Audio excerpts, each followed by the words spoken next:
Czech Republic is beautiful.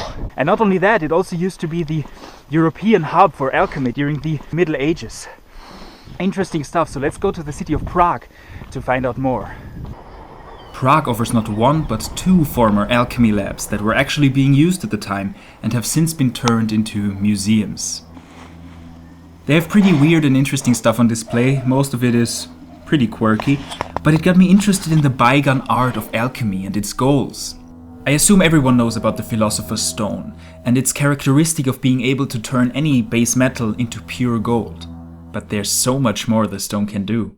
For centuries, alchemists all over the world sought to achieve material and spiritual perfection, wanting to reach a level of divine awareness and ultimately be able to wield the very driving forces of life itself.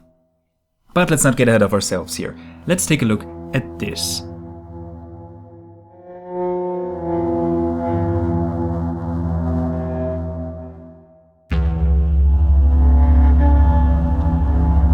In the beginning of time, there was only chaos and darkness. And in this primal disorder, the building blocks for existence were forged. This view was held by many scholars and philosophers throughout history. Among them was Aristotle himself, whose theories acted like a basis for alchemy and its views on existence and matter. According to him, there exists something called Prima Materia, an ether-like fabric that permeates all of reality and space and exists in all living and non-living things alike. Understanding Prima Materia will help us understand alchemy as a whole more profoundly. So, what is it? Prima Materia is a fundamental part of every conceivable thing. However, it is not matter in and of itself, not really at least. Rather, it is the precondition for matter to even materialize. It is the thing that allows objects to be matter. It is materiality itself, so to speak. Imagine that at its core, everything is made up of prima materia. But what makes one thing different from another is the features that this thing has. Just like the same person wearing multiple masks, it's just the same thing expressing itself through multiple identities. That is prima materia. After observing nature and seeing that everything around him was in a constant state of transformation, Aristotle realized that the ever-changing identities of substances were a natural phenomenon. Maybe it was possible to somehow tap into this natural process and cause some change yourself. The most basic level for this theory concerns the four elements. For example, it was believed that water was prima materia that was imprinted with cold and moist features. Fire was warm and dry, earth was cold and dry, while air was warm and moist. Each of the four elements establishes itself through a unique composition of these features. But as prima materia was the actual basis for every element, their identity was not fixed. By changing features of the elements, they could be turned into each other. For example, applying heat to water creates air in the form of steam, just as applying heat to certain kinds of earth can create fire. See where I'm going with this yet? Alchemists thought that, just like the four elements at the basic level, all substances could be stripped of their identity through certain operations. By doing this, the original substance would become literal raw material that could be formed into any other substance of choice. The purpose of alchemy was then to apply this as a purification process, where base materials are stripped of their basicness and transformed into something more noble and pure. This marks the birth of material alchemy, and this is where the notion of transforming metals into gold actually comes from. Okay, so if the purification of materials works, it begs one simple question. Just how far can we go?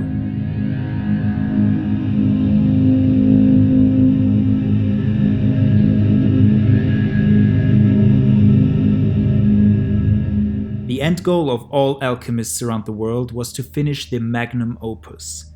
That is, to extract prima materia and, through a series of procedures, purify to its perfect form, creating the ultimate material. That is literally its name, by the way, Materia Ultima, the most supreme material of all, also known as the Philosopher's Stone. Looking at the powers the stone grants its user, it's no surprise to find out that thousands of alchemists tried to create it themselves. Used as an ingredient, it could be used to instantly purify materials. If you put some scrap metal and a tiny fracture of the stone into a smelting pot and put it over the fire, you could create the purest gold the world had ever seen. Aside from that, the stone offered other significant benefits. The term elixir comes from the Arabic al-iksir, which means dry material or stone. Just like the connection of their names implies, the Philosopher's Stone could be used to create the elixir of life. Drinking this elixir allowed its user to live longer, or as some alchemical sources say, even forever. Furthermore, the elixir also acts as a cure for all diseases. Literally all of them, something known as panacea. All of this meant that physical purification did not stop at the world around us, but also worked within our own bodies. Purification was about control. Controlling the world around you, controlling materials, controlling the way your body or nature works. It turns out being able to play the strings of existence yourself was a tempting outlook. And if the stone wasn't OP up to this point, get ready for this. What alchemists wanted to control even more than gold or the length of their life was their own minds. They wanted to gain knowledge. They wanted to abandon the restricted perception that humans have of the world and rise to a higher state of awareness. The stone promised them not only physical, but psychological purification. It was seen as a tool to gain knowledge and wisdom, to have transcendent insights, and to be able to truly understand and grasp the nature and purpose of the universe. But that's all impossible, right? There just can't be a stone out there that allows you to alter your mind, right? Well, maybe it is possible, if we look at the stone in a different light. Have you ever asked yourself why it's called the Philosopher's Stone? Why not something more fitting like the Alchemist's Stone? Alchemist's Stone. Well, I actually kinda get why it's not that. If we decide to look at it as more of a metaphor, it is possible to look at the stone itself as a sort of mental construct or a philosophical path. By seeing the stone as a symbol instead of, well, a stone, we can understand that it does not have to be an actual object in order for its effects to be very real. Whether we realize it or not, we have the ability to make a change. We can transform ourselves, sometimes in profound ways. Look at yourself for a moment. Think of your life 5 years ago, 10 years ago. Think of everything that has changed, and think of all the things you could do in the next 5 years. Change is a constant in all of our lives, and that is precisely the idea of the Philosopher's Stone. All of your experiences, the challenges you face, and the obstacles you overcome are all individual operations on your unique path of purification. The stone is a physical incarnation of this philosophical idea, an ideal version of ourselves that we work towards with everything we do. With every challenge you face, you grow, and every day you are better and smarter than the day before. With this meaning, maybe the true key to the stone is experiencing and learning new things, which means that, in a way, just by watching this video right now, you might have gained another tiny bit of the stone yourself. And just like a Game of Thrones episode, I'm gonna take this special uplifting moment we share, kill it, and take our asses back to hard, cold reality, where not everyone's a philosopher, and where I'm gonna show you just how the true lives of alchemists looked like back in the day.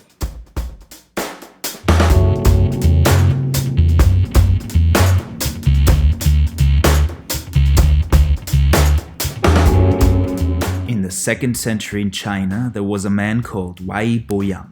He liked to experiment with different substances. He wrote the first Chinese book on alchemy and is said to be the first person in the world to find the formula for gunpowder. With all of these achievements under his buckle, How could he fail when he retreated into the mountains and tried to create the elixir of life himself? And success was imminent.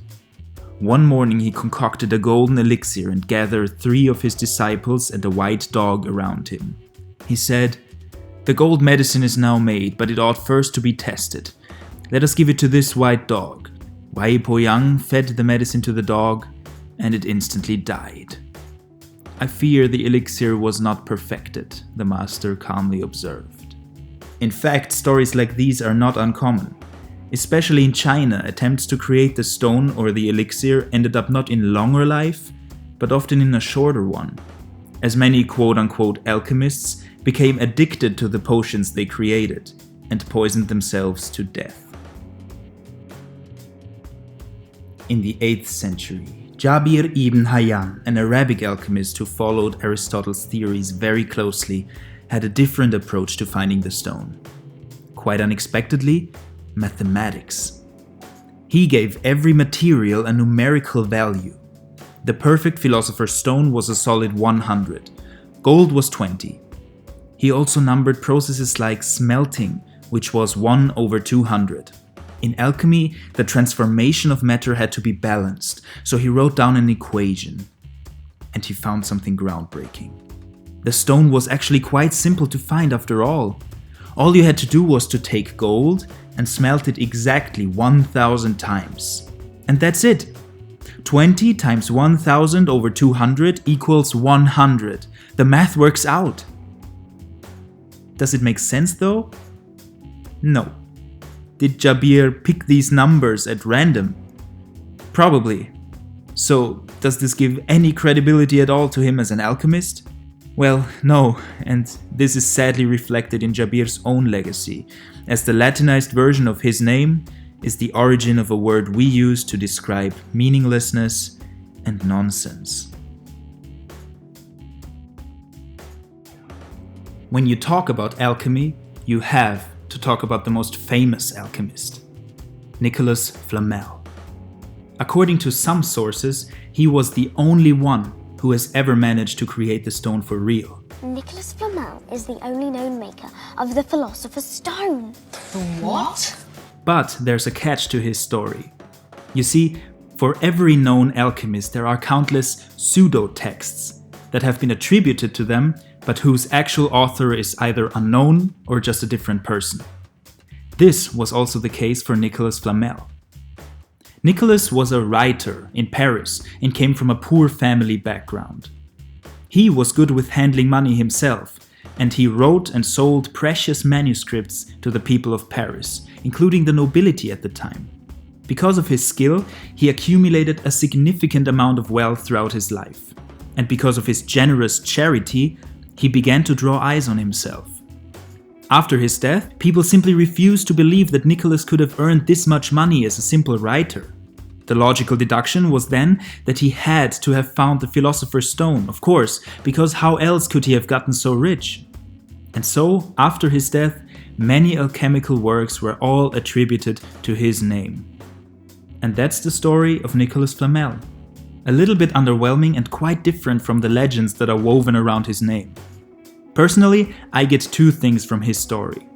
Number one, hard work, dedication, and generosity are often not appreciated. And number two, if I was an alchemist back in the day, I'd be quite pissed off that the poster boy of my craft was someone who had never laid a finger on it in any way whatsoever. The final story I want to tell you is short but poetic. Domenico Emanuele Gaetano was an Italian alchemist who traveled throughout Europe and performed miraculous transformations of metal into gold for kings and rulers. At least they seemed miraculous. Gaetano was, like many others of his time, a con artist.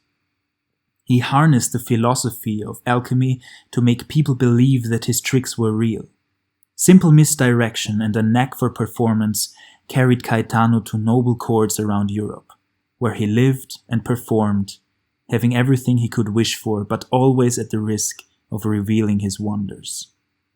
And one day, the risk became reality.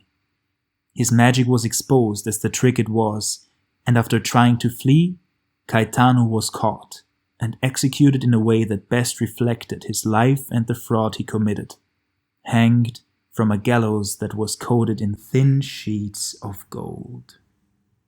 However we look at the stone, whether as the object, a tool for purification, or the interpretation of a way to enlightenment, it is and always was an invention by us. And that's what I find interesting, more interesting than the actual stone itself, because dreaming up an object like this with these sorts of powers gives us a window onto our inherent wants and needs that have existed for as long as we have existed.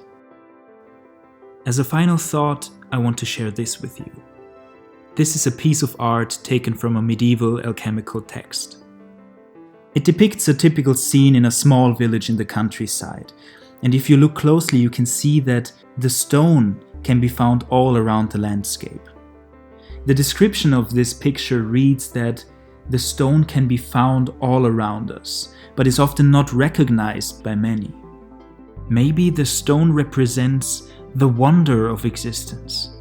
This picture tells us that the stone is not something to create in a laboratory. It's not something to possess. It is something that can be found in every aspect of life. Something that can't be controlled, but can only be observed. And that's all we get. Maybe, contrasting the original idea, the stone is all about letting go of the desire to understand and control our existence. And maybe we should just experience existence instead of trying to puppeteer it. I quite like that meaning. And to me, it puts something into perspective that a smart man once said. Only a person who wants to find the stone, find it, but not use it, will be able to get it.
Okay then, I'll jump to the good part, just for you. Ho ho ho. Huh? El goddamn Dorado.